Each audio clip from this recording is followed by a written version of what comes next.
दोनों के घोंसले पास ही पास थे। चिड़िया एक बच्चे के साथ अपने घोंसले में रहती थी और कौवा अपने छोटे से बच्चे के साथ अपने घोंसले में रहते थे। कौवे कौवे चलो दाना लेने एक साथ चलते हैं। चिड़िया मुझे और मेरे बेटे को बहुत ज्यादा भूख लगी है, मैं तुम्हारा ही इंतजार कर रहा था। फिर चिड़िया और कौवा दोनों ही दाना लेने चले जाते हैं। थोड़ी दूर जाने पर चिड़िया को जमीन पर दो दाने नजर आते हैं। चिड़िया वहाँ पर आती है। मुझे दाना मिल गया कौवे भाई, मुझे दाना मिल गया। चिड़िया अब तुम घर जाओ, मगर मुझे अभी तक दाना नहीं मिला, ना जाने मुझे और कितना आगे जाना पड़ेगा। कौवे भैया ऐसा कैसे हो सकता है, हम पड़ोस में हैं। मैं आपकी दाना ढूंढने में आपकी सहायता करूंगी। फिर चिड़िया कौवे के साथ दाना ढूंढने जाती है, मगर शाम तक उन्हें और दाना नहीं मिलता और वो घोंसले में वापस आ जाते हैं। वे भैया ये एक दाना आप रख लें और एक दाना मैं अपने घोंसले में ले जाती हूँ। हम ये थोड़ा सा दाना मिल बांट कर खा लेते हैं। चिड़िया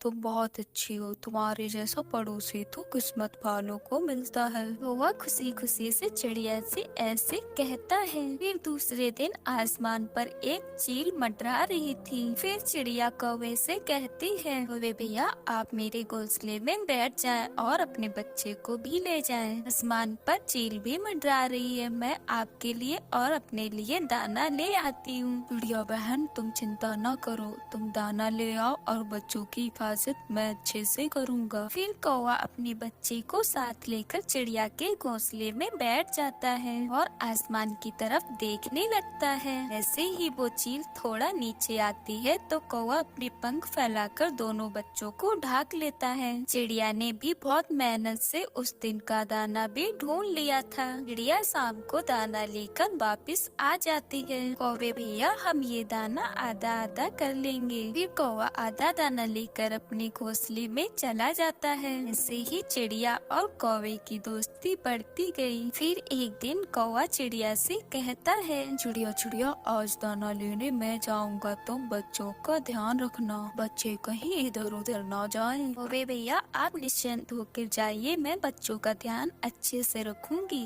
फिर कौवा दाना लेने चला जाता है। फिर थोड़ी देर बाद कौवे का शरारती बेटा रोने लगता है, मुझे पानी पीना है, मुझे पानी पीना है। कौवे बेटा आपको तो उड़ना नहीं आता है, मैं अभी नदी से पानी लेकर आती हूँ, मगर आप लोग लड़ाई न करना, घोंसले में बैठे रहना। चिड़िया अपना मटका उठाकर नदी से पानी लेने चली जाती है और शरारती कौवे का बेटा चिड़िया के बेटे से लड़ाई करना शुरू कर देता है। तुम दूर होकर बैठो, ये जगह मेरी है, ये घोंसला मेरा है, तुम जाओ यहाँ से। इसी बात पर दोनों में लड़ाई शुरू हो जाती है। कौवे का बेटा बड़ा था इसलिए वो चिड़िया को मारने लगता है। थोड़ी देर बाद मम्मा चिड़िया भी वापस आ जाती है। अरे मेरे बच्चे ये क्या हुआ, तुम्हारे चोट कैसे लगी है? मम्मा मुझे इस छोटे कौवे ने मारा। मैंने आपको समझाया था कि मेरे बच्चे से लड़ाई मत करना, तुम बुरे बच्चे हो, तुम गंदे बच्चे हो। गग्गू रोने लग जाता है, मैं बताऊंगा, मैं अपने पापा को सब बताऊंगा। थोड़ी देर बाद कालू कौवा भी दाना लेकर आ जाता है। गग्गू शोर मचा देता है, मारा मारा मुझे चिड़िया ने बहुत मारा, पापा मुझे इस चिड़िया ने बहुत मारा। गग्गू जग्गू बेटा झूठ मत बोलो, आपकी और मेरे बेटे से लड़ाई जरूर हुई थी, मगर मैंने मारा नहीं है तुम्हें। कर जाओ चिड़िया, मेरा बेटा कभी झूठ नहीं बोलता, हमने जरूर मेरे बेटे को मारा होगा। उससे में कालू कौवा अपने बेटी को लेकर अपने घोंसले में चला जाता है। थोड़ी देर बाद चिड़िया का बेटा चिड़िया से कहता है, मम्मा मम्मा मुझे भूख लगी है। चिड़िया कौवे के पास जाती है, कौवे कौवे मुझे थोड़ा सा दाना दे दे, मेरे बेटे को भूख लगी है। तुम्हारी और मेरी दोस्ती खत्म हुई, अब तुम अपना दाना स्वयं लाया करोगी और मैं अपना चल भाग यहाँ से।